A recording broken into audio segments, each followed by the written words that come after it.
Hi everyone, you're listening to the Vialucci podcast, uncensored and completely unedited discussions about life and everything in it. We hope you enjoy the show. Hello. Hi everyone. You're listening to the Vialucci podcast with me, Charles, and Jon Wedger. Before we go, I will just say thank you to the sponsor of this show, which is FYX Collagen Water, available in Holland and Barrett, and I think you can get it online.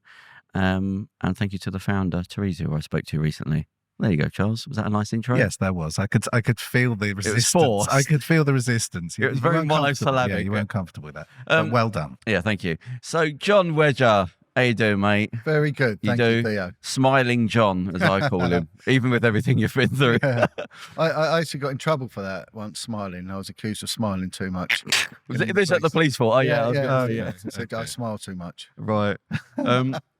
In a sort of paragraph, just get a quick overview of your police service. You started... Yeah, I retired from the police in 2017. Was that late? Oh, I thought... Yeah. And when did you start? I started at the beginning of the 1990s. I retired with a 27.5-year pension, just short of my 30-year target, but that was enough for me. Right. But my main position now, and why I came to prominence, was my stance as a whistleblower, and that was in the sort of like twilight years of my service when I came forward and made allegations of corruption against senior officers for the deliberate cover-up of, well, I'm going to term it child prostitution. People get angry with that term, but you know, I'm not going to have a seminar in semantics. It is what it is. You know, let's not sugarcoat things. There was a deliberate cover-up on a case I was working on, which did result in the death of a child and indirectly the death of a second one. Right. And it was children from the care system aged between 9 to 14 that were being trafficked for the purpose of sex. Oh, bloody hell. Yeah. So we're going to get to that because it's so I've obviously seen you on other podcasts. I've said to you privately that I've stopped myself listening to certain bits because I wanted to hear it fresh from you. Yeah. So when did you join the police force? I joined in 1994. And what were you doing before then? I did many things. I was a telephone engineer, worked for British Telecom, did an apprenticeship for that. I was a trainee architect.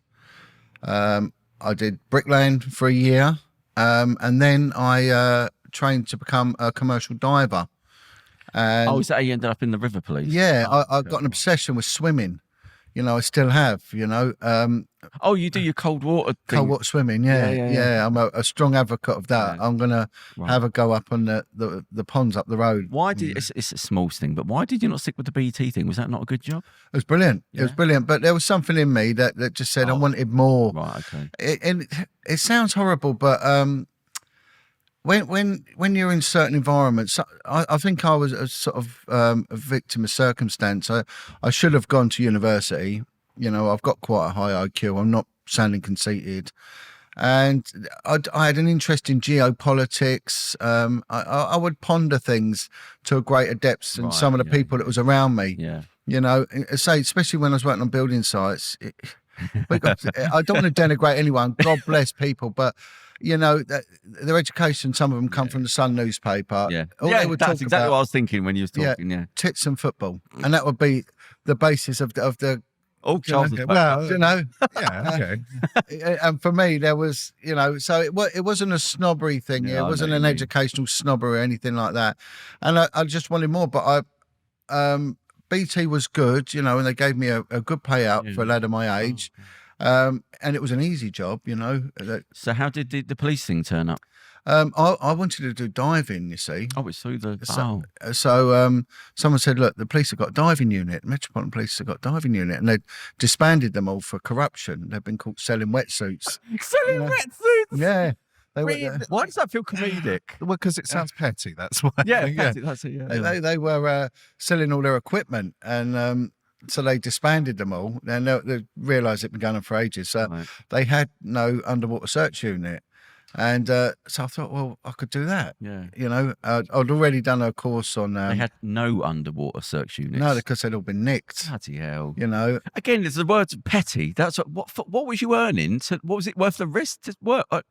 Don't, because there's been a couple of things that I've sort of seen around my job, and it's the same thing. It's people risking their entire livelihoods and their reputation and their job for. Cut the quid. You think if it was a ton of money, you think, oh well, I can see why the risk reward, but it's always just such a small amount. See, this is the thing; it never is. And there's this study done about people that defraud companies for lots of money, and when they sat down and interviewed them, this is a bizarre statistic. So the CEOs of these big companies brought in criminal profilers to set the questions at interview, and they found 80% of those who defraud a company chose to defraud that company at the initial interview stage. How nuts is that? So questions are now geared to detect dishonesty. Right. And it was something I later got involved with in the police, and it was statement analysis, and it was to detect dishonesty in people's work. And it's something that fascinated me for years, and I still do quite a bit of it now. But so these questions were geared to detect. So people choose to have someone over at an early stage. Yeah, that's really interesting because I've often thought that is it that good people get the opportunity possibly later on to go, oh, I could, there's a pile of money here, I could take a little bit, and no one would know. Well, or is it that sometimes people seek these positions to exploit things, maybe? Well, it's funny with corruption, and they did do research into police corruption because whenever you say corruption, it's sort of synonymous with police corruption.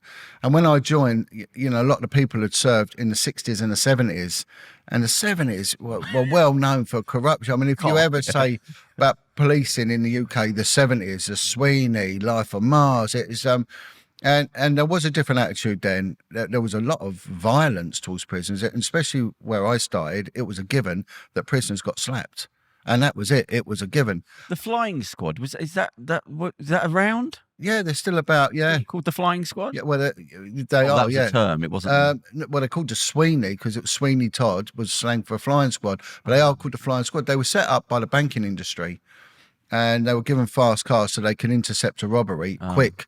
So they would fly off there. So that's how they got their term. And, quite an elite unit. But, when I sort of really got into policing, well, what are they doing? They're protecting the banks. And the more I went through and I saw massive corporate corruption, I don't care less for the banks. I'm not interested in the bank. So why would you see that as elite? For me, it was crimes against children. Yeah. And it was always pushed down, downgraded.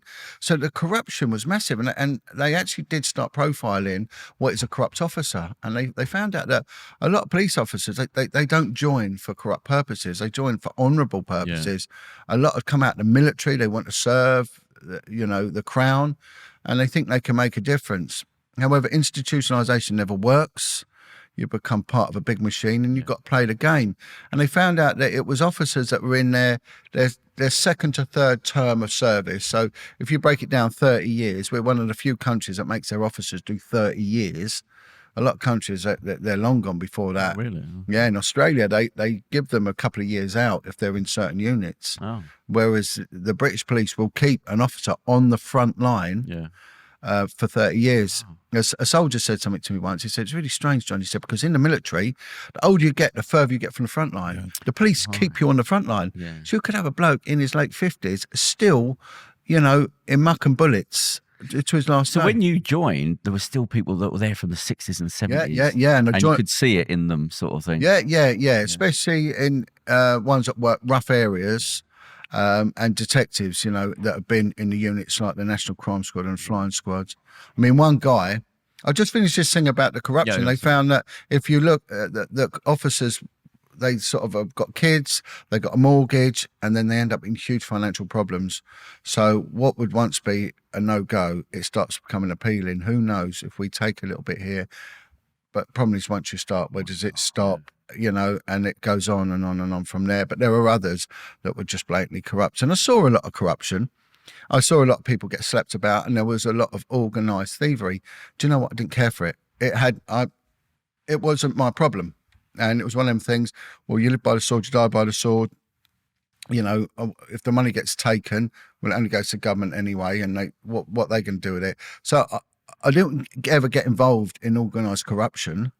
You know, and of course there's things I will never ever talk about because what a stupid thing to do. Yeah. But for me, it was when I saw cover-ups around children that was like, whoa, there's no way I'm crossing that bridge. And So you started off in the river, but did you go straight into diving? no, not at all. I had to start on the street like everyone else. Where were you? What sort of areas? I was southeast London, Okay. and it was rough. Yeah. It was proper rough. It was, nothing could really prepare you for it. It was like you turned up, and the first moment you go out on foot patrol, you get called, see you next Tuesday. Yeah. You're thinking, what's going on? And then, because someone's called you that, Yeah. you've got to deal with it. Right, yeah. And then there's a fight, and then people from the street join in the fight, and it was madness. Was there anyone you admired when you were first? Or was there any sort of mentor for you? Oh well, listen to this. This is quite crazy because, but when you just going back to what you're saying, I say it now. I remember there was one guy on my unit, and he had 666 sprayed on his locker, and they called He him. done it. No, someone else did it. Okay. They called him the Antichrist.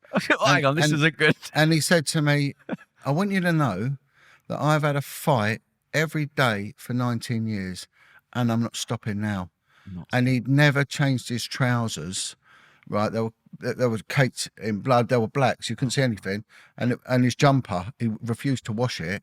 And it was like 19 years of street detritus on there, Bloody you know, hell. blood, a lot of blood, you know, spit and all sorts. But he wanted to keep that record up. Yeah, and that was his thing. And it's years ago, because I actually didn't want to be a police officer, and I'll tell you why, because I don't like anything organised, right?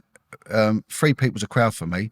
I don't like team sports, don't like football, and football violence was a massive thing, Yeah. you know, in the 70s and 80s. And all you saw was coppers being smashed in the head on a Saturday on a football pitch somewhere when there was an invasion and they'd pull the football post down. I thought, who would do that for a living? And then you'd see the coppers giving it back. But I was never like that. Yeah. I'm not a violent person. But I ended up being quite good at wrestling. I ended up in the wrestling team for the police and I was quite good at it. And just to be honest, it saved my life. And Yeah. it did. It definitely saved my life. And again, that was just by mistake that I ended up wrestling. You know, and I thought, no, I don't want that confrontation. I'm not a confrontational person. So I applied to be a fireman and I got it. And I thought, that's brilliant because the fire brigade tend to do nothing, right? So they do lots of weight training. Yeah. You know, you could also do a bit of mini cabin, a bit of building, a Yeah. bit of this, you know. And they get 4 days off. And I thought, well, that's 4 days a week. I'll go swimming Yeah. because my mind was fixed around swimming. Right. I just was obsessed with it. Yeah. And I couldn't go a day without going swimming. So I thought, if I join the police, what am I going to do? I won't be able to go swimming. And then I got to go to football matches. Oh, no. But they had a diving unit. So I filled the forms out and it was my twin sister who posted them. Yeah. And I ended up passing all the tests. And I passed them all for the fire service. And that was a lot more physical. I must admit that, you know, the physical standard for the fire service was quite high. And I got both jobs. Right. But the fire service wanted me to start in February and the police wanted me to start in April, but I couldn't get my redundancy till the end of March from BT. So I could have taken the fire service, but I wouldn't get my redundancy payout. Yeah. And it was good money. Yeah. So I thought, well, that's stupid. I'll give it up to God. And I thought, well, I'll join the police. Yeah. So I didn't want to be a police officer. I didn't. And I did things so I would get kicked out. I hated the training, absolutely hated it. It was very military, incredibly military. We had to march, and I saw that as eroding your brain cells. I just saw, I thought, wow, this is, never scratch your head and see why they formed the Nazis, because you put everyone on a parade square and make them march to the same thing. Yeah. You're going to get a uniformed approach to everything. So I was deliberate. You start getting into sync, literally, mentally as well. Yeah, but I couldn't do it. So I was always out of step. I was deliberately out of step, and they'd all go to lunch, right? And they'd all go together. You'd have to march in these little troops. You know, you couldn't go anywhere unless you was in a group. You had to march, and they had a fantastic sports facilities, right? They had a swimming pool, but recruits weren't allowed to swim. And I thought, you know what, F this, I can't sit there. I never had a lunch break in my life because I used to go swimming in my lunch break. Really? And I used to start, if I didn't do it, I'd start itching. And I went for dinner once and I was itching and And I sat with people and I thought, I don't want to be here. Yeah. So I thought, tomorrow I'm going to go in the swimming pool. So I went in the swimming pool, and of course the PTI blew the whistle and went, "Are you a recruit?" I went, "Yeah." And he went, "Well, you're not allowed to swim, you know, we're going to report you. It's a discipline offence for coming in." And I said, "Well, we'll do what you want." And he said, "I'll tell you what," he said, "you're good." And I went, yeah. Quite fast. I was fast. He said, "If you can do a mile breaststroke in under 25 minutes, which is good, you know," he said, "you can stay." Yeah. Right. So the next day I did a mile in under 25 minutes, which is competitive standard, you know. He went, "Well, all right." He said, "Right, you can swim 3 days a week. You can swim Monday, Wednesday, Friday, but Tuesday, Thursday, I've got you in my wrestling dojo." Oh, yeah. Right. Because I couldn't get anyone in the wrestling team. So I was like, all right then. So that's how I end up wrestling. Oh, okay. And I end up quite good at it, you know. So that made my stay at basic training tolerable. Right. Yeah. I actually put up with it. Yeah, you did. And they tried to backclass me for smiling. And they said, "You smile, you walk with confidence and you smile." And that was deemed as an issue. Yeah. And I just thought, what world am I in? Do they do all that marching now in the police force? Probably, I'm not sure. Back then, they had guardsmen come in from the Grenadier Guards, or one of them, and they had their caps pulled down. And it was just, the bloke who took us, it was, my stepdad was a very violent man. He's actually quite a dangerous man, you know. He was a heavy drinker, and he was a man of pure violence, and he used to fight. But he never laid a finger on me. But he was a good man. He could turn his hands to anything. He was a nutcase. He never used to sleep. He could build. He was a blacksmith. He could weld. He could even speak French. You know, he could write in calligraphy. But he was crazy at the same time. But he was what would be classed as a hard man. Yeah. So all of a sudden, I've got these people in front of me shouting like they're hard men. I'm thinking, well, that's not what a hard man is. Yeah. You know, this isn't hard. And I found out years later that this drill instructor, it was just horrible, just shouting at people all the time, and it meant something to march. You know, I'm thinking, well, it don't mean nothing in the whole scheme of the world. Yeah. Just because you can march, and you end up getting nicked because he had some scam going with a dry cleaning corruption racket. You know, dry cleaning corruption. You know, but we're coming back to what you're saying. You said, did I ever look up to anyone? Now as a kid growing up in the 70s and the 80s.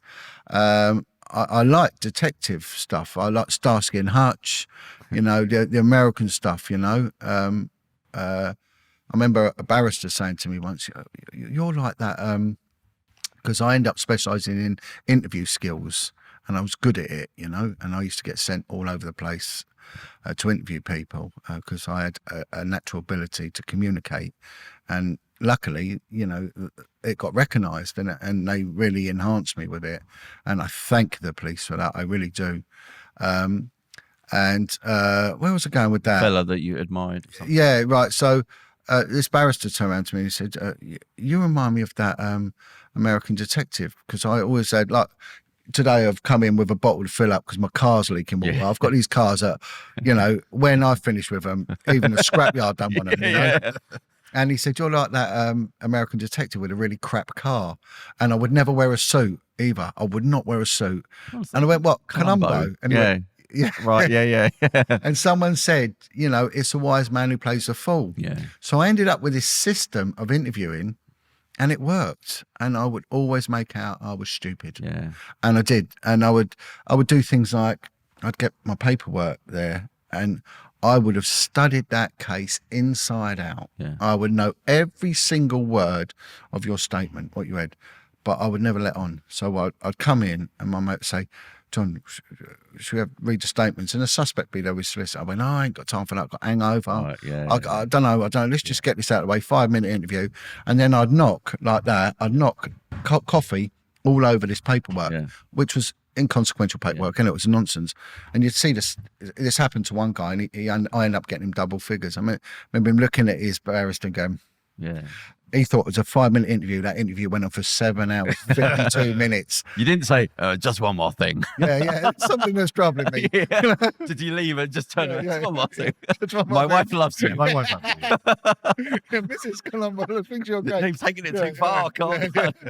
But yeah, and I don't know, it works, you know, and especially when you're dealing with sex offenders, what you can't do is you're dealing with people that have got no rational thinking because they're emotionally broken, but they've got a high level of deceptive intelligence. So if you go in there with all this, you know, finger pointing, I'm above you, well, they're going to destroy you, right? And I'm the big am. You know, the more you tell them, the more they know about you, the more they can emotionally get into you. Yeah. So you're always looking at emotional ways into people. Yeah. So you look at what people value, and what they value will denote the age of their emotional stability. So you'll get men that value things that a teenage boy would like Lamborghini and this and that. Well, you're a grown man. You should have grown up. Yeah. You know, that's what a little kid likes, you know. So you know from that person has had an emotional impact, an emotional trauma at that age. Yeah. Some people behave with such petulance when they're upset. It's like a kid slamming a door. Right, I'm taking my toys away. Well, you get adults, you get managers doing that. Well, you're late. As a result of that, I'm gonna. Yeah. Well, that's an emotionally damaged individual. Yeah. And when they act like that, the rational thinking goes. Right. But with paedophiles, that because it's deceptive, they're intelligent. So if you stand the moral high ground, you're going to lose. I used to always stand under and make out I was stupid, and it was paid off. And there was a film made with Al Pacino back in the 70s about corruption in the NYPD, Serpico. Right? Oh, great film. And I thought, wow, brilliant. And when I become a whistleblower, I get an email from someone, right, called Paco. Watching your stuff, I'm with you, fellow whistleblower. And it's got Frank. I'm thinking, it's got no Paco and Frank. Well, it's Frank Serpico. Oh, right. So, Wow. I was like, oh, right. And so I could start communication with him. And he said, look, I'm giving a talk in Amsterdam. I want you to join the stage with me. I was like, okay. So I flew out to Amsterdam to meet my hero, right? Yeah. What a tosser. No. Oh, God. No. I was broken-hearted. I was So literally never meet your heroes. Never meet your heroes. This guy, you know, because it's Al Pacino, and it's but when you look at what Frank's, and again, I'm not denigrating the bloke because he did build up this environment where we can speak out. So, and this isn't an attack on him as you know for his professionalism, but as a person, he was rude, he was arrogant, his ego was. So everything he wore had to warrant a question. So there'd be all special pendants and that. So people go, oh, that's interesting. What's that? Yeah. He'd carry a cane with carvings on it. So people go, he'd wear a hat that was all at a jaunty angle. So, oh, that's interesting. So, and it's all about him. And I thought, what disappointment. Wish you never told me that. Yeah, same. And of course, I went to Amsterdam. I was there for about 4 days. So 2 days before, I thought, I'm not even going to drink or anything because I want to be clean. I want to be sharp, you know. And I thought, I want to be ready. I'll go for a good swim before I get in there, and even bought some nice clothes, you know. And after that, it was total gay abandonment. After that, I went straight in the centre of Amsterdam. I don't believe in anything anymore. You know, I'm on it. You know. So you're a year or so into the police force. You're swimming a lot. Does the River Police come up yet? No. Well, what happens is I end up when I leave training, I go onto the streets, and I was good at it. Yeah. You know, and of course I'm working with very seasoned old school coppers, and I seem to just get on really well. And the bully culture is massive, right? And some of the other what were we called back then? Probationers. That's it, probationary constable. They really struggled. They had a real problem. One guy, he got bullied and he attempted suicide. He lost about 3 stone in weight because he let the bullying get to him. So what would happen is, like, I'm sitting here with you guys, I've just met you, but if I went to the Nick as a new probationer, they'd know I was coming. They'd be staring at me, you know, and I say hello, they'd just grunt, you know, they whatever. Yeah. Very hardened blokes. And if I put my coffee there, if I look round, someone would throw it on the floor. Right, and things like that, you know, and it just made me laugh, because I'm thinking, oh, come on now, Yeah, you know. yeah. But some were good on the street. They were ace, you know. When it was going to happen, man, they were brave, and they would get in there, and it was very, very violent. But it wasn't brutality, because it was, they expected it. Yeah. So it was who could get the first punch in. Right. It was like the Wild West, and you'd shake hands. You'd literally go in the pub afterwards, and they'd send a pint over. Someone who's just been bailed. Do you I don't know if it's a cliche to say, but do you remember your first nick? Your first own handcuffs? No, I don't. I'll tell you one thing. It was they'd go out, and a call would come out, and you were basically given it, right? You nick it. I can't remember what it was, but one guy said, "Oh, you need to get a good arrest in," and I thought, yeah, he was an absolute. Really, just like, without that job, he'd be a no one. You know, he really would be. He looked weird, and that job gave him an identity, and people were worried of him, and I just couldn't care. And I just thought, you know, I'm fed up with you. So I just stood in the road, right, and this lorry come towards me, and I just put my hand out. I went, get out, and this bloke gets out, and he was wanted for attempted murder. No, no way. No, he was wanted. Jeez. And he went, "What? You know, couldn't believe it. Why?" Yeah. And then I started getting information. So I'd only been in about a month, and then someone gave me information on a bank robbery that had occurred in Bermondsey, you know, and it was good quality information now, and it bred a lot of resentment. There was a lot of hatred towards me from some of the other people. The inspector was very old school. I'll tell you a funny story, actually. But the sergeant we had, they called him Piggy, and they used to make pig noises whenever he went on the radio. He was a bully. It was horrible. Right, yeah. He hated me. Yeah. And we used to have parade before each shift. You'd all have to line up and your appointments, you'd have to have your pocketbook, your whistle, and your truncheon. Yeah, you don't know. I gave mine away. Yeah. I gave mine to someone. I gave my truncheon to someone as well. Because, you know, yeah. I never used any of it.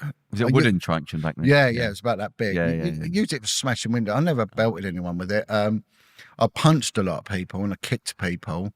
Headlocks was my thing, you know, but I was always quite upfront with it. Yeah. And the only time I ever asked anyone was I borrowed someone's coat because it was raining, and I had to go to an address to check something out.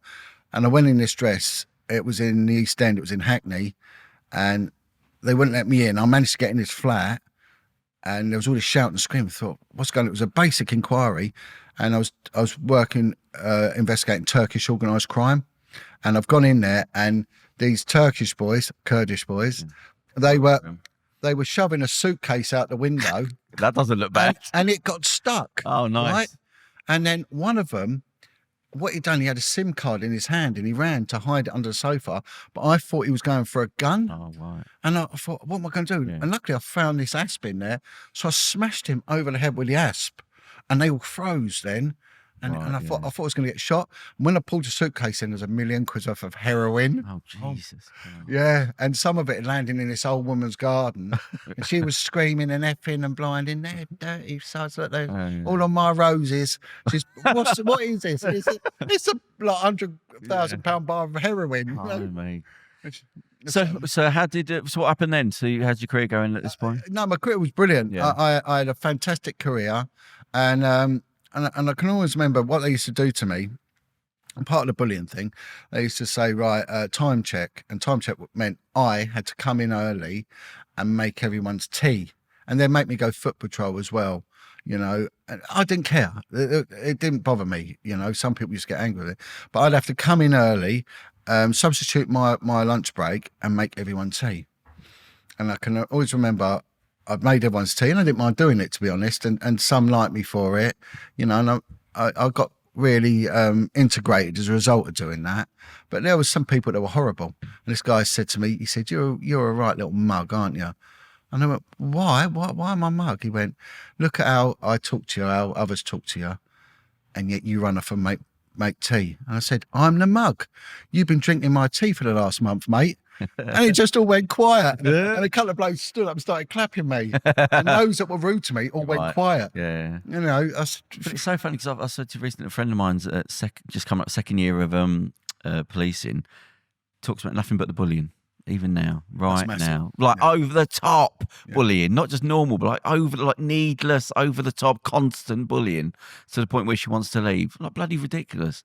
So go on. So your career's going. Well, what they get with the women, so when the women joined, they'd have a stamp where they'd stamp passports or bail forms or you know, it's an official stamp, and you'd have to fiddle with the date. And the Metropolitan Police Station, Peckham or whatever, you know. Bang, stamp the thing. So the women, her first night duty, everyone would get round, they'd lift her skirt up, pull up her bare arse of her cheeks, and she'd get station stamped on the arse. Jesus Christ. Yeah, it's trousers, pull her trousers down, and that went on, you know. You imagine doing that now. Jesus, I mean, you know?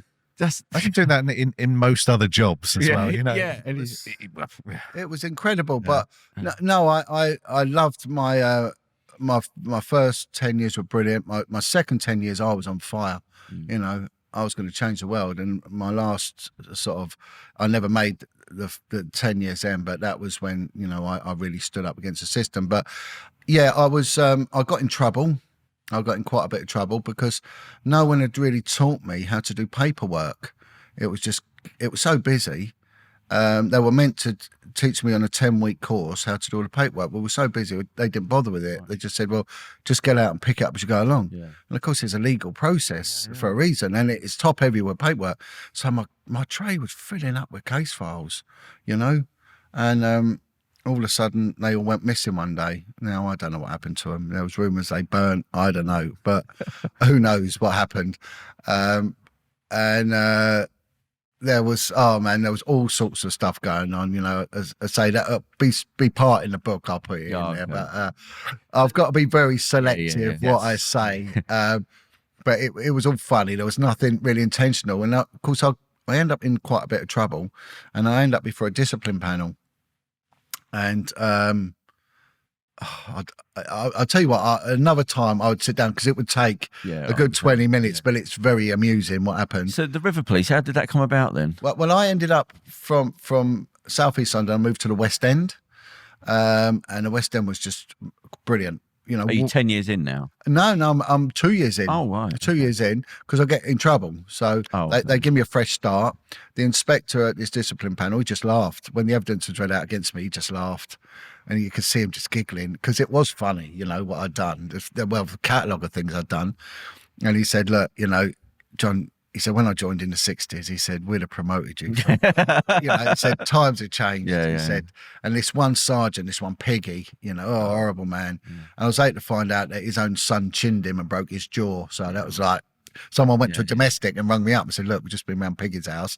His son's chinned him at a barbecue, broke his jaw. I was like, yes, well done. And he said, look, we're going to give you another start. And I was like, yeah, all right then, you know. I was happy to leave, to be honest. I was doing stupid things. I'd get drunk, and I remember going through a set of lights in front of a copper just so they'd stop me. And they pulled me over, and the guy recognised me from the diving. And he said, you taught me to dive. I was like, oh yeah. And he went, go on, off you go. And I thought, I want to get nicked and I want to get kicked out. That's what I wanted to do. But it was like I had a path and I had a job, you know, I had a destiny. God needed me doing what I was doing because, you know, and I didn't realise how rough it was going to get. And then I go to the West End. What a fantastic place to be a copper on the street. It was just brilliant.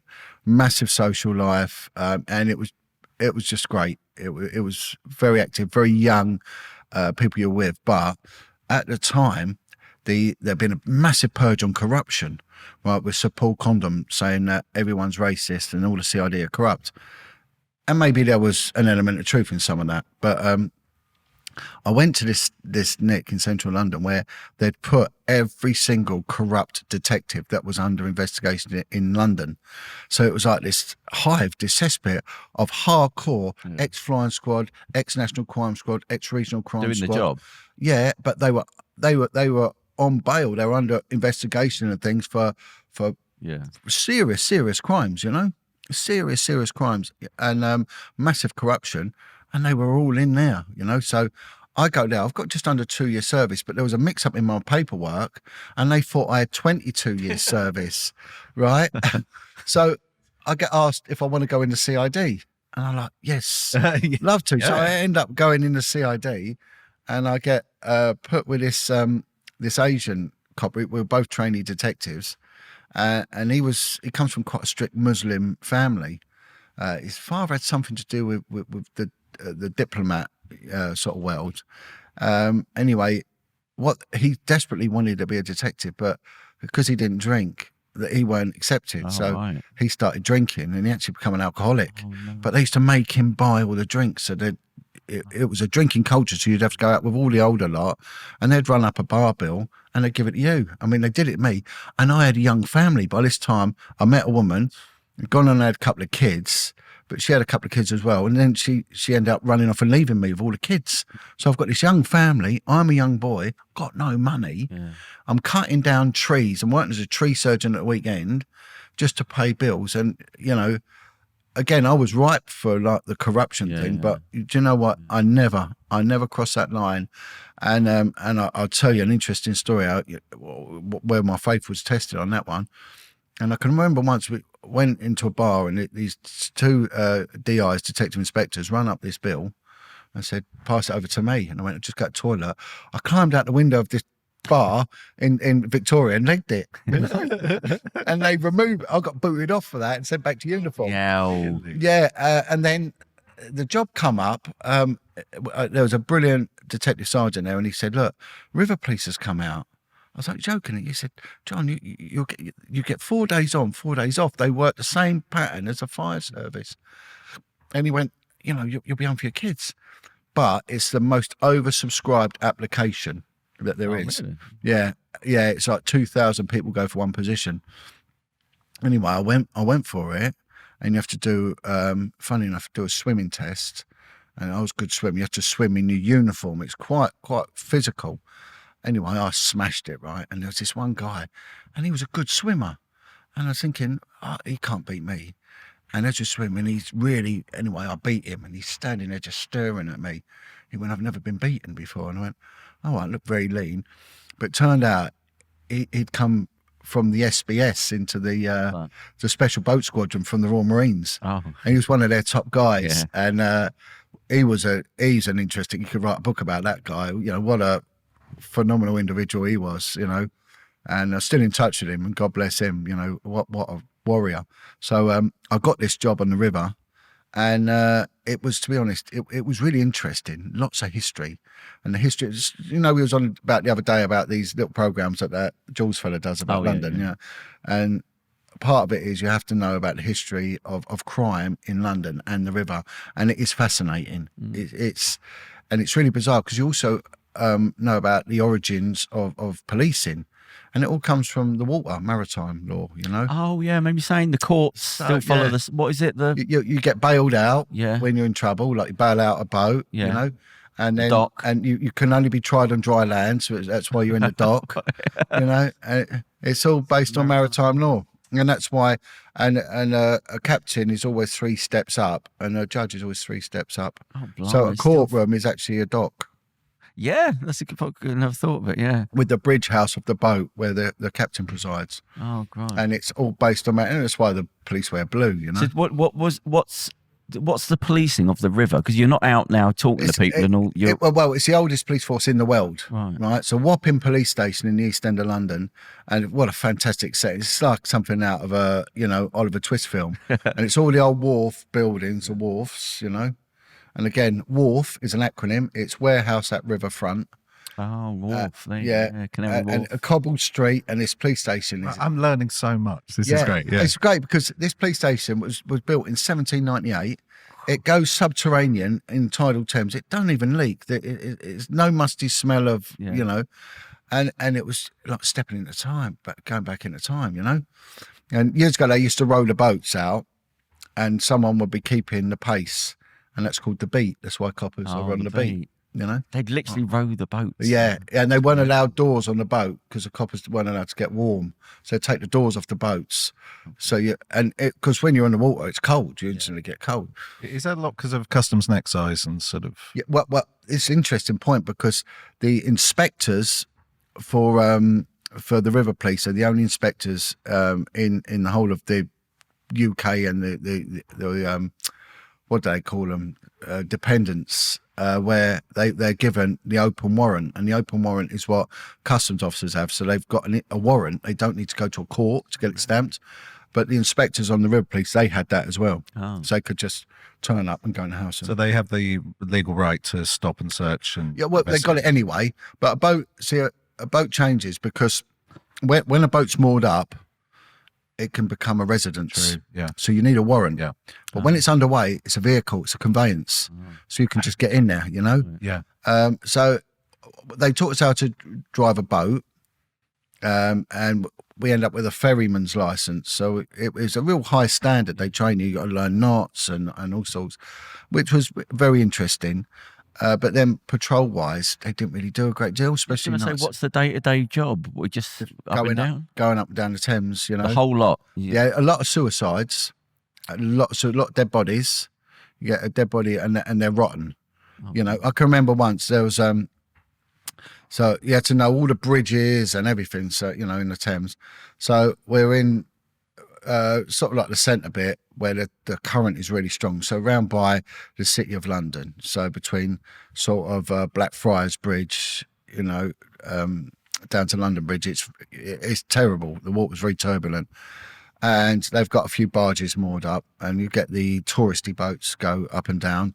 And they had a load of kids were on this boat on a day trip or something from a school, and they're going along, and a report comes out, there's a body been seen in this little stretch of water. So we go down, and sure enough, there is a body, and it's lying up behind one of the barges. It's been caught in the tide. And we had these they were like little pickup trucks, these boats. They were brilliant. Backed it right in, and then you lean over and you put some rope or whatever, and you grab the body and you bring it in. Anyway, someone held me. I leaned forward and I managed to get this coat of this body, and I pulled it in, and then I was losing my grip, so I grabbed the arm and I pulled the body by the arm, and of course the kids are pulled up alongside with the boat, and they're all looking out. There's not much we can do, and I'm trying to pull this body out, and as I pulled it out, the whole arm come off, and then the body floated off, and I'm standing there holding this arm, and these kids are screaming, and the stench is just incredible. But you know, my tolerance was very low, and I was thinking, this is too much for me. I can't. I started arresting people. They'd nicked about 9 people in 9 years. Yeah, whereas a normal nick, that would have been in the first hour. You know? And I thought, this is too much. I can't. It is good. I'm getting home for my children. It's, you know, and I can a bit of time where I can do and earn a bit of money, but it's not for me. It was killing me, really. And at night you go and sleep, and they would drink as well. You know, after about midnight, they'd get a bottle of scotch out and they'll have a drink, and, you know, and there was no one to adjudicate over us. That's what they did, you know, sleep it off and then go home. So, and I wasn't really a big, I wasn't really a drinker, but then the police turned me into a massive drinker. You know, by the time I'd done my service, I was borderline alcoholic, you know. And they're just, because it was a river port, we had an office there run by Special Branch, and this is where I started getting into that level of policing as well, and realised, you know, there's not much that goes on that these people don't know. You know, never underestimate our intelligence services or our covert police unit. People sit there and think they're one up. You ain't never go. Yeah, I get really not frustrated or annoyed, but it's like people say, send me a message. Don't ring me on WhatsApp. They monitor it. Just do it on Telegraph. And you think Telegram or whatever. You think, oh, seriously? Really? Well, they've in quite a few of those sort of encrypted services, haven't they? That they've the encrypted phones that were supposed to be used by sort of drug trafficking gangs and such, across European things, and it turns out that police have been on them for about a year, monitoring everything, and then they just do a clean sweep and get dozens of people arranging talk openly about murders and stuff, and arranging all types of stuff, and it's all there in text. Ultimately, never put anything down. But digitally, especially, never write anything down. Never put anything down forever. because someone's gonna it's gonna be stored somewhere. What people overlook is police aren't the all-seeing eye. Okay, they can listen on you and surveillance on you, but it's very intense. It's very manpower, expensive, and everything else. Right? They get their information through informants. Right. You know, get it right, criminals. You're in prison because one of your team grasped on you, not because a copper in the street followed you around a shop. You got grasped on. I ended up working in that world, right, for many years. I ended up going into the prison system. And working with organised gangs, especially with the Turkish organised gang, and my word, who was grassing on who was? Honestly, it's a joke when people go, "Oh, we sort our own problems out." I laugh. I think, no, mate, you are all dobbing each other in. Being in the West End, did the Vice thing kick in more? Well, that did come on a bit later, you know. So it's but yeah. Anyway, sort of going back to that. They'd special one saying there was a detective sergeant there, and he'd been brought in for intelligence. So we used to work with the special branch teams and with the relief teams on information. And he said to me one day, "Can I have a word with you?" I went, yeah. He said, "Come into my office." Went in his office. He was a very secretive man, but he was a good man. I want to thank him. I want to thank this guy because he really springboarded my career. And again, I'm not going to name him because I don't know whether he does covert work now. He'd be long retired, but, you know, he knows who he is. He's a good man. And he said, "What are you doing here?" I said, "Look, I've got problems with the kids and all, you know, I'm on my own, single parent." And he went, "This isn't for you." He said, "But I'll tell you what is." He said, "I'm getting a lot of info about paedophiles that are living on canal boats." He said, "It comes under our jurisdiction." And he said, "We're getting all this info from the prison system." He said, "The paedophile unit, Scotland Yard, they want it sorted, you know." And he said, "John, with the info of 2 of them living on boats," he said, "It's yours if you want it." I went, "Yeah." He said, "I'll look after you. You still get your 4 days, but do 4 days, no nights anymore, and then 4 days thing." And he said, "What do you need?" I said, "I don't know." I said, "Look, what if I cycle through the canals and I don't need boats and all that?" And I ended up with this brilliant system. So he went and got me a bike. And because it's the police, it had to have a bell on it. And it had to have a license from the British Waterways Board, right? Because in order to cycle a bike on their property, you've got to have a bell and you've got to have a license. And I was the only one registered officially on the British Waterways with this soppy little bell on this bike that they got me, and I had a license to do it. And the British Waterways patrol officers all ex-Old Bill, and they were brilliant. And I said, "Well, I'll tell you what I'll do. They're all like hippie-ish, you know, all smoke a bit of weed, so they think the police are like the Babylon and this very white middle classy sort of attitude that they're, you know, anyway." So I think, how am I going to get involved with these people? So what I used to do was, what is their problems? You've got to work out what is in someone's heart. What do they want? Right? And that's what you give them. And all they were worried about was people throwing stones at them and nicking their push bikes. That was their whole life's problems, you know? So I said, okay. So I said, look, I'm doing like an anti-bike theft campaign. And I'm going to also do a riparian-based, a land-based thing to stop kids throwing stones. Can we all have a meeting? And they used to have these huts, they called them cruising clubs, where they'd all meet and have this little like community meeting. And I say, look, I'm not your home beat officer for the canal system, you know, I'm going to stop bike theft. I'm going to do this. I'm going to do that. This are the people that live on the canal. Yeah, it was a lie. It was an absolute load of lie. Yeah. I had no interest in them. They got on my nerves. They just want to get your foot in the door. Yeah, they were just a strange bunch. And I'm not denigrating anyone. I like to be honest here. You know, they were a very bizarre bunch of individuals, but amongst them there were paedophiles. Yeah. And because of this middle class naivety, and again, I'm not denigrating middle classes. I'm not at all. But they do have this inherent naivety at times that they think, because someone smokes a joint, they're involved, they're one of them, you know? They're one of us straight away. That's why covert officers, undercover officers, can infiltrate these hippie groups, these conservation groups, easier than any other group. And one of them said to me once, he said, "John, all you've got to do is make out you smoke a joint." And they think, well, he can't be the Babylon. He smoked a joint. He said, I couldn't believe how easy they were. Whereas when you go into organised criminals, especially a place like Bermondsey or the traveller community, no way. It's no go. No go. They're too wily. They're too shrewd. you know, difference between a dog and a fox, you know. Yeah. So I used to say, can you give me your names? I'm going to put you on this circular.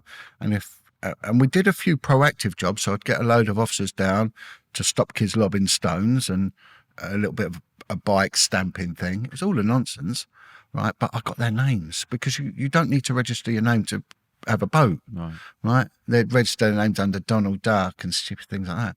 So all of a sudden I got their names. So some would give me a date of birth. That could be tricky. Yeah. And I'd say, well, because your name, there's a couple of you. If you give me like the year you were born, I can say, well, you're 50-year-old John Smith and you're not 30-year-old John Smith, you know? That's how I got away with it. And then I started name checking and PNC checking and ping, ping, ping, ping. Christ, really? Yeah, and all of a sudden I went back and I used to have to go to these intelligence meetings, right? And again, it opened me up into this world of intelligence.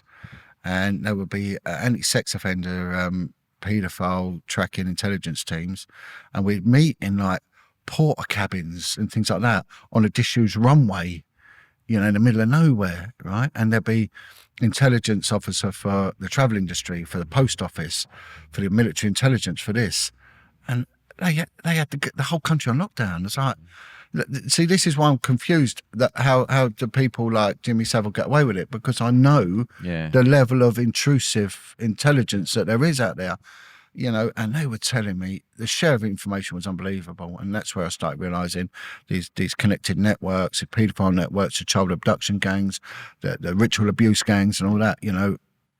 So I'd share this information. So they said, right, your tasking was to get 2 more paedophiles in a 3-month period. How have you got on? And this was in the first month. I found 90. 90? Yeah. They went, you what? I said, yeah, 90. And one was planning on abducting a little kid and mutilating it, you know. And of course, what are canals? And again, this is where profiling is a phenomenal tool.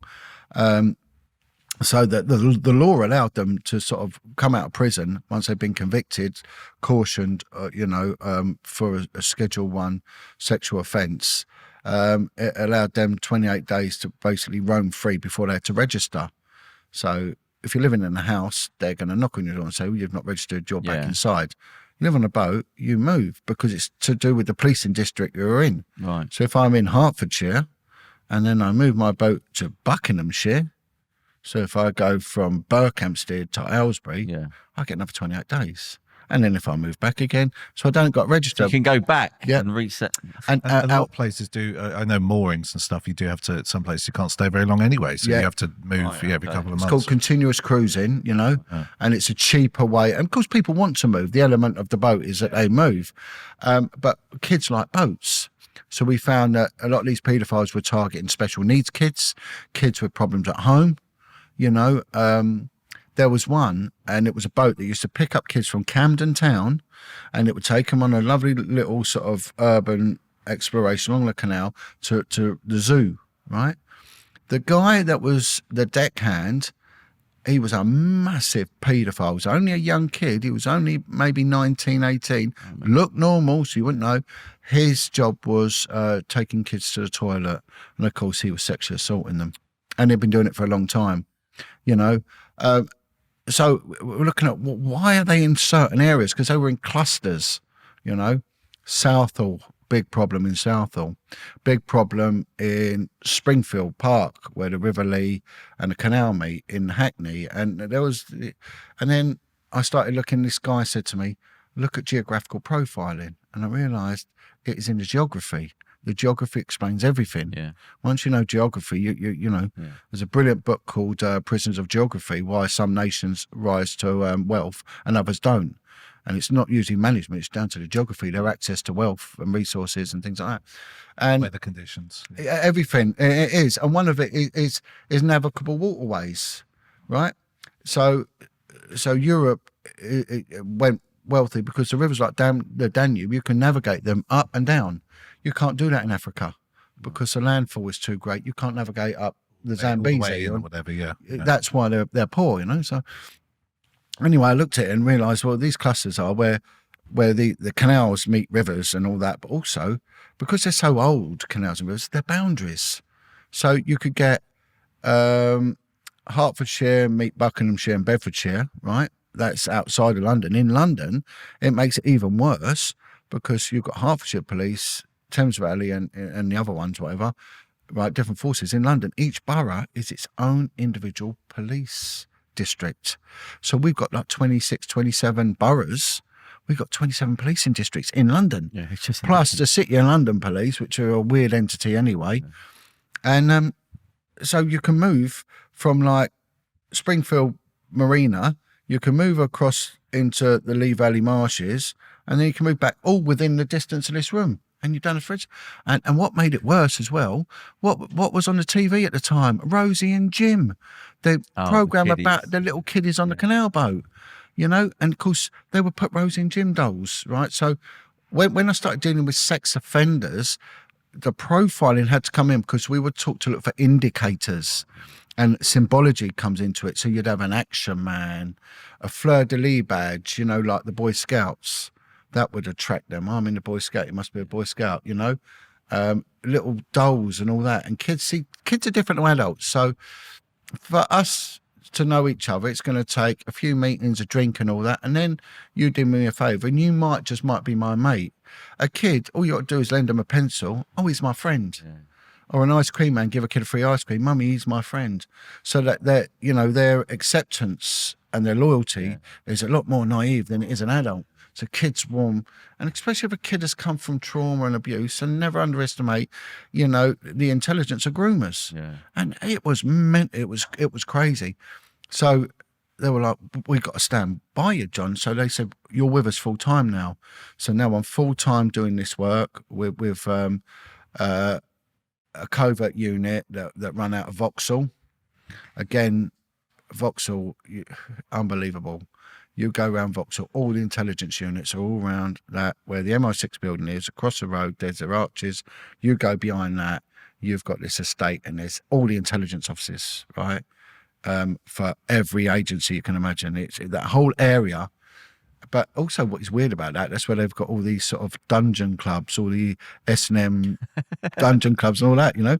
And an overlap there with some of the members. Do you know, another bizarre thing, because they've got a lot of these Portuguese cafes there, right? And the journalist said to me, because we were talking about this, she went, oh yeah, we know all about this. She said, that's why we know they all go drinking. We know you lot are big drinkers, right? And of course, when you get drink, you start mouthing off. So the journalists, what they would do, they would just sit in these coffee shops listening. And of course, there's been cases of people leaving their laptops.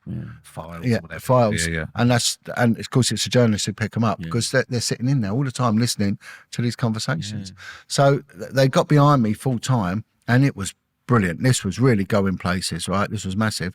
But names started cropping up.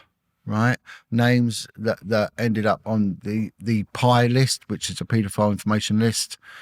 Anyone who doesn't know that, please Google it. PI, an acronym, and it was a group that was sponsored by the Labour Party, by Harriet Harman and our group, and it was a lobbyist group made up of some very prominent members of society. I think the head of the Boys Brigade was on there. There was military people, coppers and all that wanted the age of consent between a man and a boy totally abolished, got rid of. I heard that in America they're trying to do that now. Yeah, it's a libertarian thing. Yeah. And even the Liberty.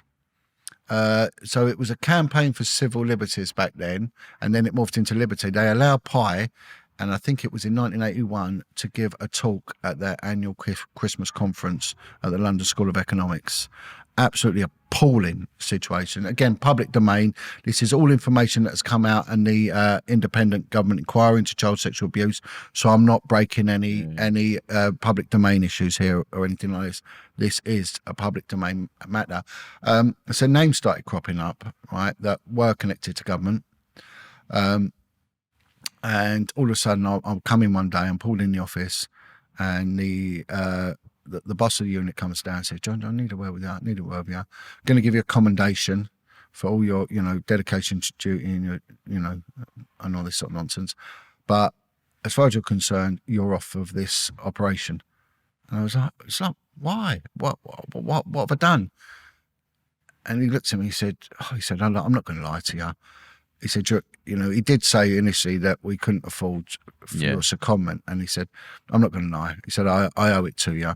He said, it's come from very high up, John. He said, it's got too big. It's shutting down and there was nothing we can do. And he said, look, we're going to offer you another job. So they put me on an anti-terrorist unit, right? A marine anti-terrorist unit these lot will work. So can I say, did that worry you when when names started coming up? Did you start for your career and not really, but what it was the first time my eyes were open to what would be crassly classed as a conspiracy. And there was a very seasoned, old school, pioneering detective of paedophilia at Scotland Yard, at New Scotland Yard on a paedophile unit.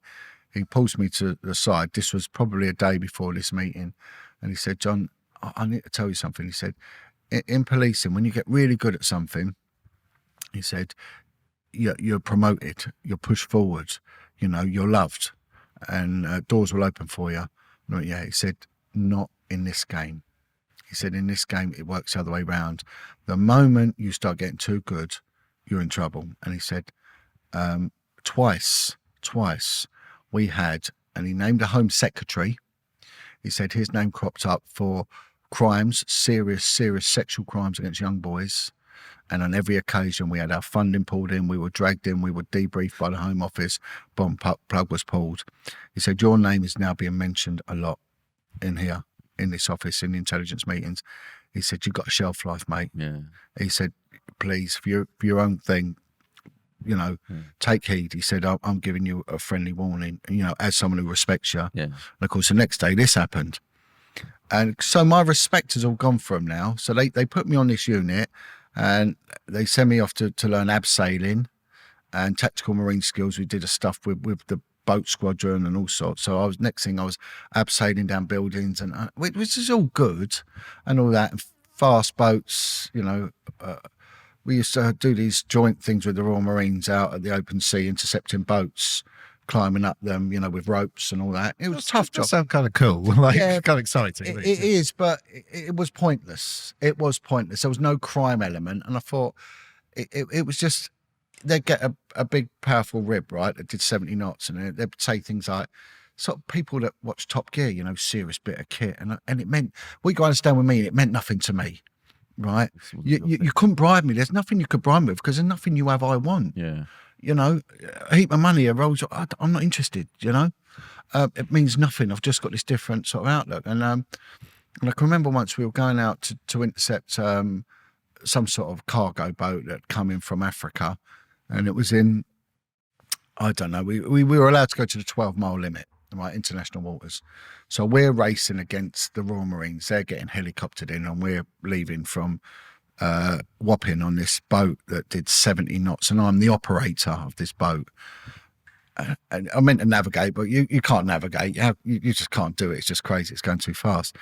Anyway, as it's going along, they had one guy filming, and another guy just stood up. I don't know why he stood up, decided to stand up. As he stood up, we're doing 70 knots. A seagull hits him in the face. Oh, God. Hits him in the face. And all you see on the video is his feet going like that. And it fractured his skull. Jesus. Yeah, he got headbutted by a seagull. There's all feathers everywhere. I wanted to still footage of that on some social media. Yeah, it was on that. And after that, I thought, oh, no, please. So I went in and said, I can't be here. Please, can you help me move on? And they said, yeah, what's come out? So look, Vice Unit's come out, the Vice Unit. And I thought, I really want to be on that, And in the West End, the prostitutes, the gambling and all this. And so I said, okay, again, it was a difficult unit, very elite unit. And this is where, not that I'm a member of a secret society or anything like that, but the guy who liked me, who helped my career was, and there's a lot that are, right? Okay. Freemasonry is very, very big in the right. So he went, yeah. He said, show me the advert. So show me the advert. And it's got all paperwork to be submitted and replies to Inspector so-and-so. And he went, it's in my lodge. I went, you what? I didn't even know what that meant. Yeah. So I'm on the square with him again. What does that even mean? And he went, leave it with me. So he rings him up. And he went, is that so-and-so? Yeah. Oh, hello, brother, and all this. Yeah. So listen, that job coming out, good kid, I want to sponsor him. He went, all right. And he's put on loudspeaker and he went, pen and paper. So my sergeant goes, yeah, right. He's going to be asked this, right? Here's the answer. Oh, no. Going to be asked it. Simple as that. And that was it. You know, I'll put a good word in anyway, right? As long as he answers them, he's got it. And that was it. And it was as simple as that. Do you remember what the question was? One of them was about diversity for some reason. Right. Transgenderism or something like that. But there'll be a scenario, and this is what you've got to right. But you've got to hit those points for HR. But you've also got to hit the HR points, you know, diversity and all that sort of stuff. So anyway, I went for it. And it was just quite embarrassing, to be honest. It was, I got this little nod and this little knuckle rub of a handshake when I went in, and you know, and it was quite immature for an adult. Yeah, but it's how it works. You know, it is. You've got to survive in the environment you're in. So I went on there, and I went onto a unit called the Street Offences Unit, working on the street with the prostitutes. Again, all of the girls are heroin addicts, crack addicts, come out of the care system, every one of them. So there's this big argument in there, you know, we should legalise prostitution. Well, it will get girls off the street. A load of nonsense. Let me tell you now, that is an absolute load of nonsense. Girls who work the street are on heroin and crack cocaine. There is not a shop, brothel or any unit will ever employ them because they're on crack and heroin. Right, yeah. They'll thieve, they're dysfunctional, they're wired to the moon. I'm not denigrating them. It is how it is, you know. You're trying to fit people into a sort of job.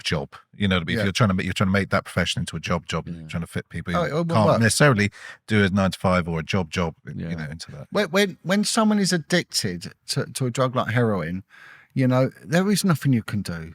You've got to clean them. They've got to be cleaned up. Then they've got to be given therapy, which is something I'll come on to in a minute. It's something that I'm involved with doing now. You know, because the system don't work.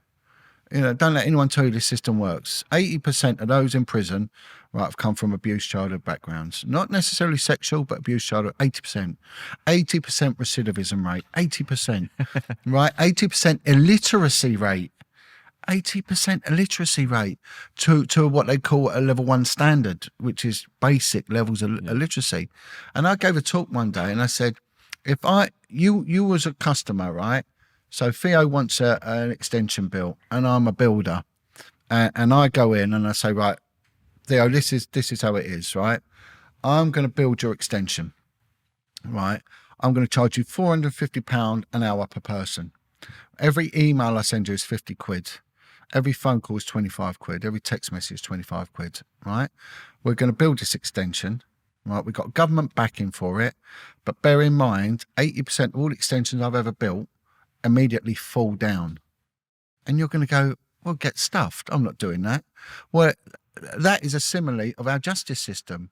Barristers charge £450 an hour, right? You text them and they reply a text. They'll put that down on their chitty as £20 for a communication. If there's a fax, that's 50 quid, and 8% of what they do is irrelevant. It don't work. Whereas the system in Scandinavia, it's got an 80% non-offending rate because they go back to source. Right, they heal that damaged, emotionally damaged individual. So if you can imagine a person is 3 balls of snow, they're a snowman. The bottom base level one is their sexuality. That everything that involves their sexuality, their thinking, their emotions, and everything around sexuality, boom, that's a base level. The next bit is the heart level. That's their emotion. And on top is their rational thinking. When a child is abused, that emotion is shot through, it's punctured, and it stops growing. It don't grow. So everything else has to compensate. So you'll get people with over-sexualization, right? Or they've got base level thinking. They're into base level things, you know? Money, cars, girls, you know? Base level thinking, right? And then whenever anything goes wrong, they can't make a decision because their rational thinking has to overcompensate and it don't work. That's why when there is a trauma, they'll go back to the damaged child. And it's like we said earlier, that's why you get someone shouting and screaming when something's gone wrong. Right, yeah. How dare you do that? That's a damaged child. Yeah. You know, and of course the damaged child hasn't got a mortgage, hasn't got a family because they're a child. But this could be a 40, 50-year-old man. But when that kicks off, you think you're going to get nicked if you carry on like that. Well, they don't see that they're a damaged child who's emotionally poured out So what and they're kicking off. So what you've got to do in therapy is go back and heal that emotion and make them whole again and let them emotionally grow, and everything else will balance out. But here it's just nick 'em, and if you come back, you come back, sort of thing. And again, that's not the police's fault. Yeah. That's a Home Office decision. It's a societal decision, because it's not the police that go out there and abuse these kids. It might happen, and no doubt it does happen. But, we can go on about Muslim grooming gangs. We can go on about this. But 80% of all abuse and trafficking of children goes on in the home, right? So if we're going to attack anyone, let's attack mums and dads. Yeah. But people ain't ready to hear that. So they don't want to hear it because it's too near. Yeah. And this, what can you, you have to rely on the parents. And you can't rely on parents. What we do is we go to the core and make society better. Yeah. Stop men running off and leaving kids. Yeah. Where they should be at home protecting their child. Well, who's tucking your kid at night? Now you're off gallivanting with another woman, And again, women, what men are you bringing into your life? We never solve the long term. It's just short term. Kick the can down to the next. Always. But there's been a slow degeneration in society. That's why policing, it doesn't work. But, I end up on this unit and I'm thinking, flipping out, it was just a money-making machine. We were nicking these girls. So there'll be 3 teams, right? And you'd have to do a week of nights, and your night was called enforcement. You'd go to a red light area in London, and there'd be about 4 cars, double crewed up, and you'd just be nicking street prostitutes for the ancient offence of loitering, 18, whatever, right? So, it's a bit like, street whores, and they come, boom, and you say, right, you're nicked. And that was it, and it was we didn't even have to write our notes. We could write our notes in abbreviations and acronyms. So our notes could be ODDTP, on date, time, place, IC, KKPN, known common prostitute, boom, boom. And it was all done, and we could get a prostitute, have her arrested, have her turned around, back out in the street within half an hour at certain police stations, right? And in the meantime, she'd be summoned to the court to pay a fine of 50 quid. Well, she's a crackhead. She's erring at it. How's she going to pay 50 quid fine? She's going to have to go out whoring to pay that money, And again, they all come from abuse. And you got to the point where you think, well, this is pointless. But the teams would compete. So if you could nick, we called them Toms, right? Toms. And that come from the British Pope, Thomas More, whore. Thomas More, so St. Thomas More, whore. So we're called the Tom Squad. So the Tom Squad. We go out there, and if you could have 100 Toms in a week, you were like number 1 team, right? So it was just a competition that each team could nick 100 Toms a week, right? And how was that going with your sensibilities of things having a worth and all that? Well, it was out the window, and so one day, and of course, so it was. It would involve street prostitutes, but also it would involve juvenile protection, because they knew there was kids were involved, right? And the Victorians were really good because they brought in some really good stern laws that would protect children. So children weren't allowed in brothels and that, because it would ruin society, the moral of society. Whereas there's no morals in our laws now. Back then they had morals penciled into their laws. And one day, I can always remember, we were in Market Road in Islington, very busiest road for prostitutes, people going about King's Cross and Market Road in Islington. This place was alive, and you go down there, you could have maybe some days like 15 girls lined up along this road, and see this girl come out waiting, and she sees us, she goes in the bushes. So we drive up and dragged her out. Man, she was 14 years old, but she was underweight, right, because she was on heroin, and she's a little girl anyway. And she's covered in scabs, right? So I said, come on, you're coming in, protective custody. I'm taking you in. So I took her in as protective custody. So I exercised my rights, for emergency protection order, so police protection order, PPO, and then I get the social services involved. So I just put it up on the radio to the controller, just brought in this girl, going to take her back. And they went, get her out of the car now, get her out of the car. I went, what do you mean? She said she's got scabies. I went, and she said, no, we'll have to clean the car. It's going to have to be deep clean. Don't take it. We had a special room we took them to, called a jar room, juveniles at risk. Don't take her to the jar room. We'll have to get it cleaned. I said, what do I do with her then? I told her to F off.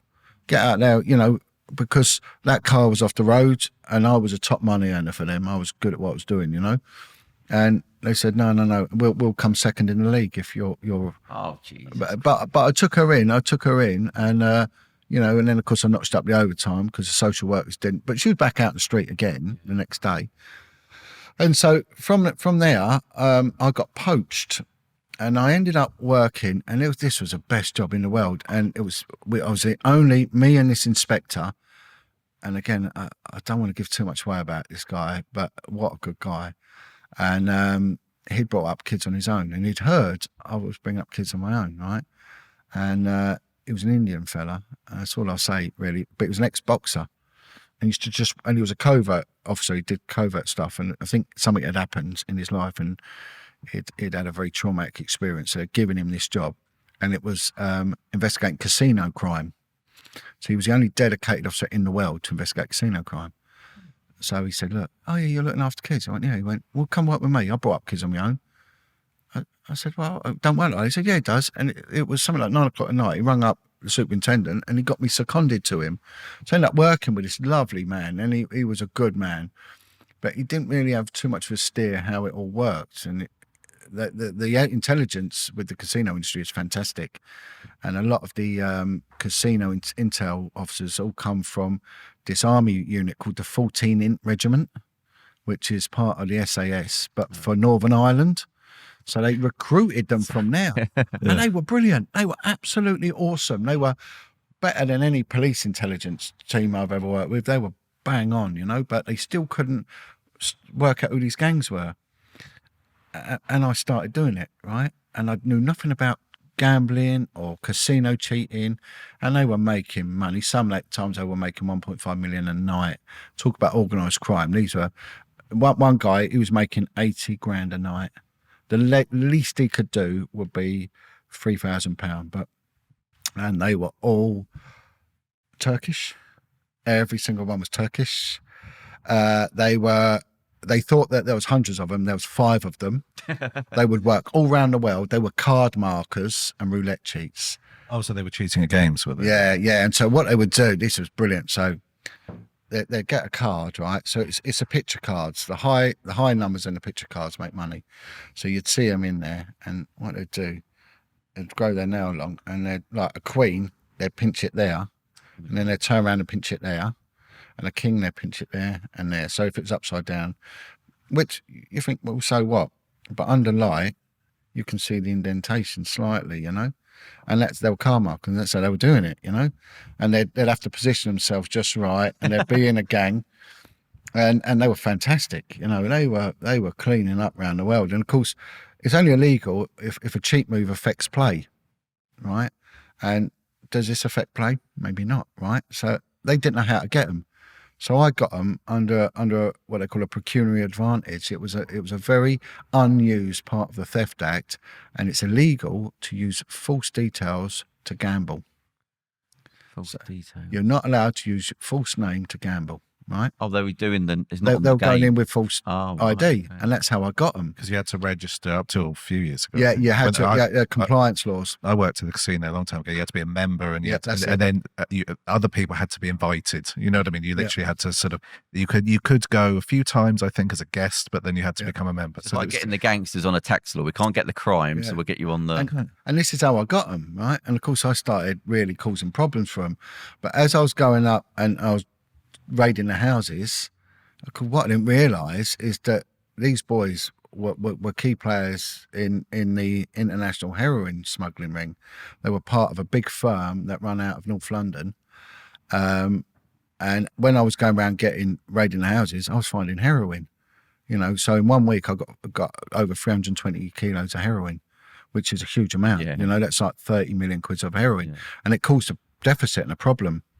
So one of the bosses, there was an undercover operation going with the I think it was Interpol, and the National Crime Squad had an undercover job, and it was centred around Green Lanes in Haringey, and they'd infiltrated. They had a covert officer working in there, and there was a coffee shop in Green Lanes, and in the back there was a lot of gambling going on, and this guy's doing there, and this picture comes in, and it's of me. and it's put the blue-eyed snake, right? And someone hands it round and goes, look, he looks like us because my skin colour, but he's got blue eyes. He makes out he's stupid, but he's not. He's causing problem. His name's Jon Wedger. You know, he needs taken out.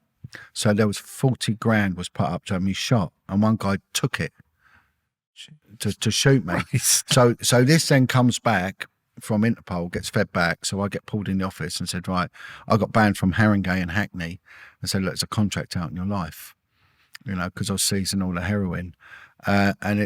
What happened then, the guy that got the contract, he'd actually been brought up in a kids' home, and he ended up handing himself in for some reason and said, look, you know, I want to give some information to the police. And I he was said, a whistleblower. Yeah.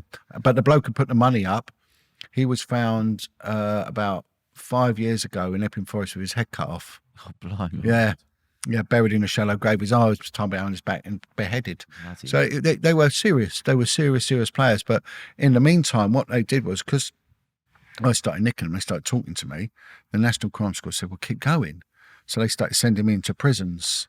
So I used to start going into various prisons in the UK, getting information. And then they realised I was quite good at it, and then they kept me going with that. But because of the death threat, Right. it all got brought back in again, Yeah. right? So they said, no, it's too dangerous. He's going to get killed, this lad. So I got brought back in, and then they said, look, there's a job going, and there's a little girl that's come forward, and she said she's being used as a prostitute, and she's in a kids' home in the middle of England, and she keeps going on about central London, and we think she's a liar. And I went, all right, look, go and, if she's a scumbag, they used to call kids scrotes. She's a bit scroty. They said, we think she's a scrote. We'll write it off. Right? But so she'd been in a police station twice. She's only young. So I went and met this girl. She was small for her age. You know, this is what annoys me about when they do these NSPCC or whatever adverts about traffic kids. There's always this sweet little blonde girl sat in the corner with a doll. Yeah. I mean, these are street kids, you know, and they're a handful, and some of them aren't nice kids. Let's call it what it is here, you know. But they've come from trauma, they've come from abuse, they've moulded to their environment, and some of these are dangerous. Some of these have been used in street executions, you know. And one girl did. She told me about how she'd been used to murder someone, and you know they're on the ball. So I went to see this girl, and yeah, she wasn't what I call pleasant, but she was a kid, and it was strange because I used to go to Spain with my kids. I used to buy these lighters, and they'd be like little animals, and it used to make me laugh because they look like toys in these little Chinese shops in Spain. Be €1, and you press them, and a flame comes out. You think, typical Spanish. It looks like a sweet toy, but actually burn your house down. You know, you know what I mean. So, and I used to like buy them anyway. The girl, she was smoking, and I got this frog lighter out, and I give it to her. And the social worker went, you can't do that. I said, come on, you know, she's on heroin, she's on crack cocaine, she's away from her family. She's probably going to do today is smoke a cigarette. Exactly. Come on, let's get real here, you know. And I said, no, it's yours. And she went, look, I like you. She said, I want to tell you something. I went, okay. And she then regaled this story.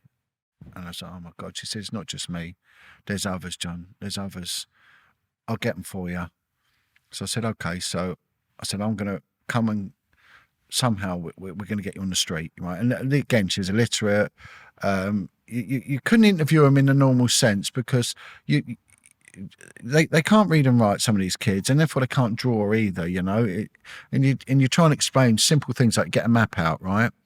And you say, right, where was it? And they can't read a map because it don't mean anything to them, right? And you say, well, where's north? Well, what's north? Yeah. You know, so we can't be putting our standards on some people because they just don't get it, you know. So I was sitting there thinking, how am I going to interview this girl? And I was watching a program on the telly, and it was traffic coppers, and they were nicking people, and they've got all cameras in their car, and they've actually got this car with cameras, and when they nick someone for speeding or some nonsense like that, they put them in the back, and they give them a ticket, and there's cameras on them, and it's like a normal plainclothes car, and I'm thinking, wow, that'd work. So I went to the traffic unit and said, have you got these cars with all the cameras like I saw on the telly? I went, yeah. I said, can I borrow one? They went, no. Well, you've got to be an advanced driver and all this, typical traffic cop, you know, anyway. And I said, we'll give you a driver. I said, well, I want to interview. Oh, no, we can't give it to you because if you're dealing with sex crimes, you've got to be trained in it, right?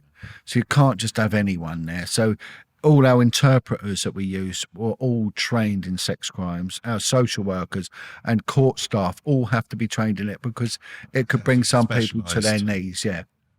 And it's incredible when I've given public talks how people have just run out the room, you know, for two reasons. One, because they're victim, two, because maybe they've done it, you know. So it's, and you watch it, when you talk about it, people are, you know, I'll tell you quite an interesting story about that in a prison. Anyway, so we get this guy, and of course he's trained in it. He worked on a rape unit, become a traffic officer, and he was brilliant. So I said, look, let's get her in and let's take her on the street. And she was brilliant, this girl. She was awesome. And she even picked out one bloke who'd raped her in a hotel. She went, him there. That's him. He's one of them. So we ended up getting him and we corroborated her story. So where they said she was a liar, she weren't. And then she got her friend to talk. And then her other friend, and all of a sudden it was piling in like this, right?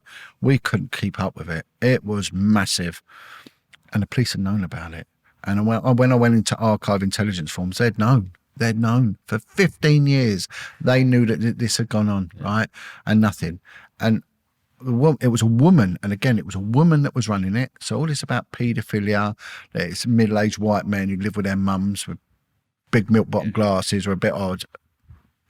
It, you know, and this is what I do when I do my talking. You know, someone said to me the other day, oh, there's not many black paedophiles. I said, oh, what you on about? They come, look, we're talking about secret society, right? Paedophilia is the ultimate secret society, right? As is Satanism, to be honest, because they don't care who's in it. They don't care about colour. They don't care about income bracket. They don't care anything. Great unifier. They are. They're the most non-judgmental people on the planet. We can learn a lot from these people. You know. Yeah. You know, it's incredible. You know, they come from every single religion. My word, it matters not. They're uniformed in their love and their perversion of raping children. So these names are coming in, and of course, what was happening where the girls were being taken, and we hear about it, trafficking now, but trafficking is the movement from point A to point B for the purpose of crime. It's always gone on. Now there's this big trafficking. You hear it everywhere, you know, and it's always gone on. So kids, when they're taken from a kid's home to a client, well, that's trafficking, you know. But what the public perception is, like one of these Taken films where it's always Balkan gangsters from Bulgaria or, you know, Chechnya that are, I mean, how racist is that for a start? You know, that they're trafficking these young girls to Arab, you know, clients. Like white slavers, you know, like that kind of myth, you know, and sort of, and it's all sorts. So what happened was the girls during the day would be taken to crack houses. They'd be exchanged for crack. So they'd be passed around for sex amongst the crack smokers and everything else and the crack dealers. And some of these were like 30-year-old Jamaican guys, you know. Again, women as well would be using them, you know, all sorts, right? And then in the evening, they'd be taken to restaurants just off of Park Lane, you know, like Curzon Street, upmarket Lebanese and Arab restaurants, and they were traded for $2,000 a piece, you know. And I was like, wow. But what happened was, one of the girls said to me, why do you think this girl who does it always gets away with it? I said, look at her record. She's got the lowest convictions of any of the street girls. And I was like, okay, why? She went, because there's a judge involved and there's a copper involved. And there was. So, and then there was someone high up in the music department of the BBC. This all ran out of a street called Sussex Gardens, which sort of runs perpendicular to the Edgware Road in Paddington. And oh man, that was a crazy place. You know, there were girls traded live on the street, and it was ignored. So what I did was then I decided, right, all this intelligence got to be pulled together, got to speak it as it is, right? So the people I was working with said, don't do it. I thought, no, I've got to do it. So I did. I put this report on about those involved. Well, that was it. That was the end of my career. You know, literally, that was it. So it went on to the. So what they said to me first, everything you've got to do is handwritten because it's so sensitive. Well, it go missing. So it was handwritten straight in the shredder, you know. So I decided to put it on a computer system, which would make it accessible to everyone. So everything, the police is heavily compartmentalised, right? And this is why I get really upset when people go on about these, especially these protesters, shame on you, and they're shouting at poor beat bobbies on the street. We don't have low-level corruption. We have low-level stupidity and arrogance and laziness. That's what we have. Our corruption is in high office. Let's get it right. It's in high office. And anyone like myself and Frank Serpico that ends up in that world, well, none shall call it conspiracy, because it really does exist, you know. But it's a very volatile and dangerous world, you know. So I put this thing on, and then I was dragged in by a senior officer, and he basically said to me, look, if you mention a word of what you know outside this office, you're going to lose your home, your children and your kids, right? He said, you've no idea, you'll be thrown to the wolves, you've no idea what you're dealing with. I was shocked, I was in shock, you know, and I was frightened. First time I was properly frightened, you know. Even the Turkish mafia didn't frighten me that much, you know. I knew that they could do it, you know. And he was actually begging me. He was saying, you've got to back down, you have to back down. But I didn't. So I went on to another unit, child protection unit in Haringey, and in 1 week I found 50 kids that were being pimped out. 50 kids. What was the thing you said? You just opened up the phone book. You heard that was it. That was it. Yeah. Well, I mean, the catalyst was the little girl who'd come forward, who I give the frog lighter to. She was then found dead on the street with a suspicious overdose.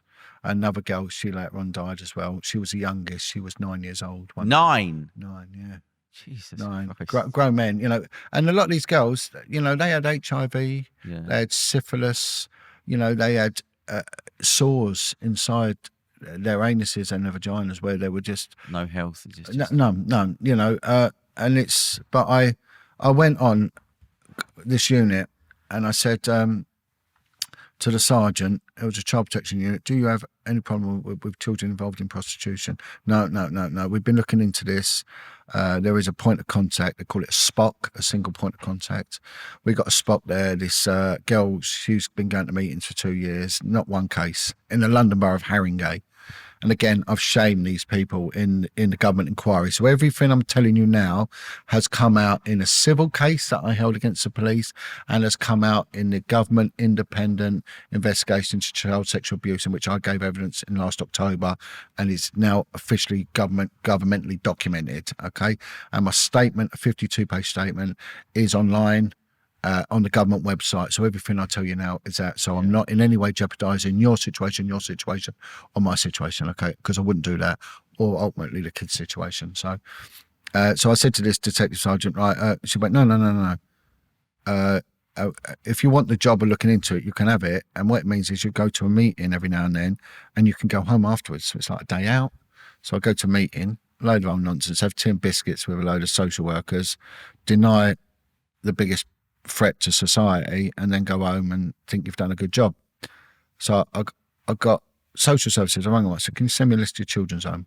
What I didn't realise was Haringey, for its size and everything else, has more children's homes than any little district in the UK. It had 26 in a very small borough. Yeah, Haringey's not that big. No, 26. Bloody hell. And they're not like the big institutions. Again, I give talks on the history of children's homes, and it's organised trafficking.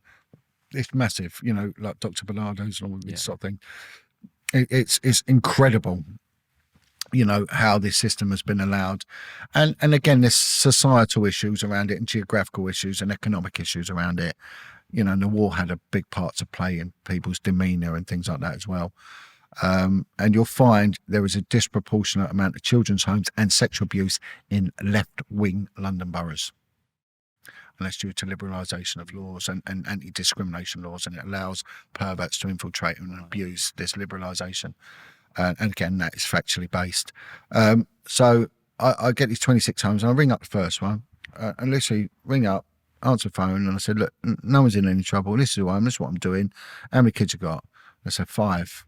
So they get £2,000 per kid per week. 5 kids. In, say, a Victorian house you buy, say, in Hornsey in London, and you decide to turn it into a children's home, and they're going to fill that with kids, right? they're dysfunctional kids. They'll send you a social worker, a cook, you ain't got to do anything, and you're going to cop 10 grand a week, 40 grand a month, right? And it depends on how vigilant and how much of a heart you got, what safeguarding is in place for these kids.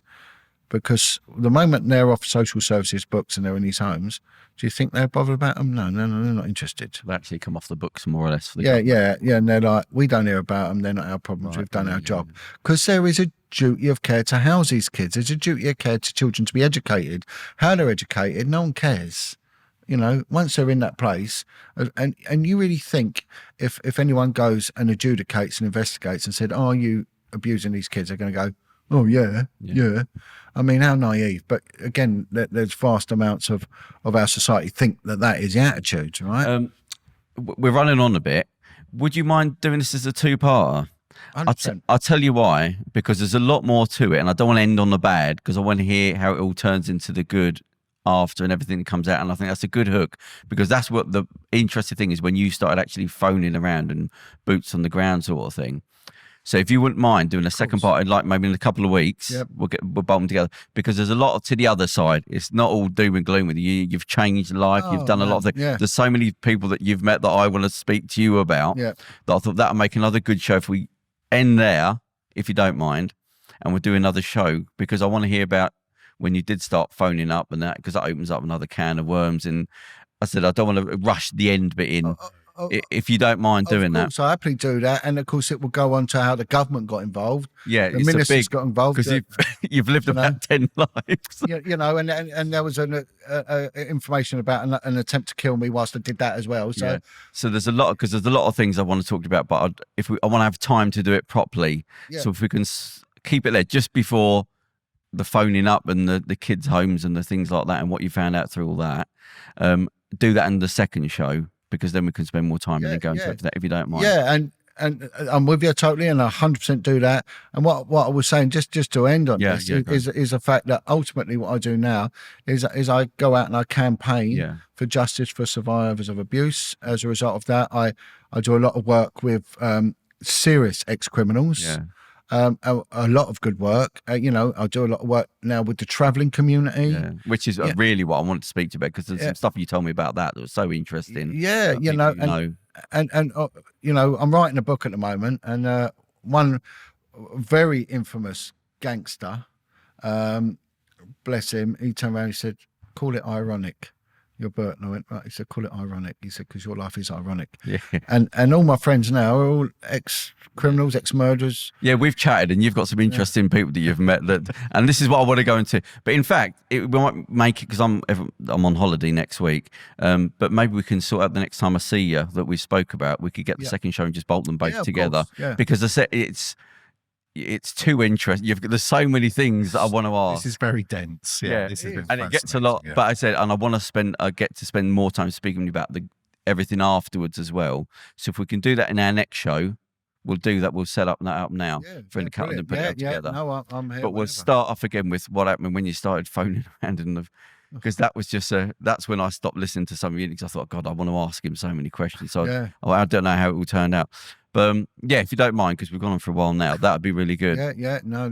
Jon, you're an interesting dude, man. It's been harrowing, but informative. I went on been on Sean Atwood's show quite a few times, and he's got a co-host now, and she was like the day before I was coming on, she's there writing out questions. Sean's going, what are you doing? So I'm writing out questions like for Jon Wedger, because you know there's dry pauses, and you know. Did he just scrap that paper? Said, I don't think you'll need it. Anyway, so listen, thank you very much. We're going to go and put some water in your car now for you, Jon. Yeah. Like a car. I think you have a little dog in the back. I'll leave you with this one. I can always remember taking a prisoner into I can't remember what station. It might have been Islington or somewhere like that. And this guy, he'd left his tobacco out. He said, "Oh, you can roll a stick." Back then I smoked, so I had a fag, and I think I ended up smoking most of his tobacco. Right. So as I'm taking him, he's gone to roll up a cigarette before we go in the custody suite, and he's realised I smoked it all. So he said, "What have you done?" He said, I told you to leave one." So what he does, he clouts me around the head and went, "Right, that's the last time I offer you a fag, you know." And then as we go in, this coppers come behind me, grab me, run me through the door, and I've gone flying in. And he said to the criminal while I've nicked, he went, "We'll bang him straight up, mate. Just give your evidence to the sergeant." And he went, No. He's a copper. No. Right, so John, we're going to have you back for our next show then. We're going to stick these two shows together so we've got enough time to spend here. Again, splitting the shows up, just a sign of respect, the amount of stuff, because we've never done it before, the amount of stuff I want to talk to you about. But thank you very much. I've got the water bottle down here, so we're going to look after you. We're not going to let you go. And we're going to have you back on for the next show, and you can hear the second part of John's life. Cheers.